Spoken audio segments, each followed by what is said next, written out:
sinabihan ko ng tanga, Mr. Chair. Kaya It was tinatanong the kita, Mr. process Chair. of distributing the Mr. Chair, up. tinatanong kita kung saan mo kinuha ito. Sa news mo lang pala kinuha eh. Wala kang documents. You cannot even tell me if you're telling facts or truth. Sir, nasa news po kasi sasabihin na mo, tanga ang mag-uutang tayo. gobyerno. My goodness, ibig mo sabihin, you're going to base your statement, tanga ang gobyerno, sa news na nabasa mo, Mr. Chair, and then you're telling me you're a journalist, and you're telling me that you're speaking the truth?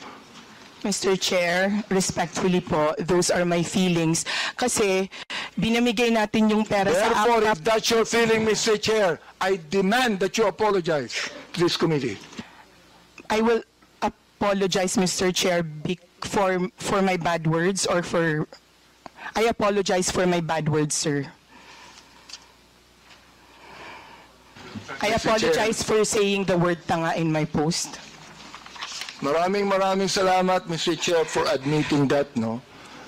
Siguro naman, makikita mo naman ang gobyerno, sasabihin mo mga tanga kami to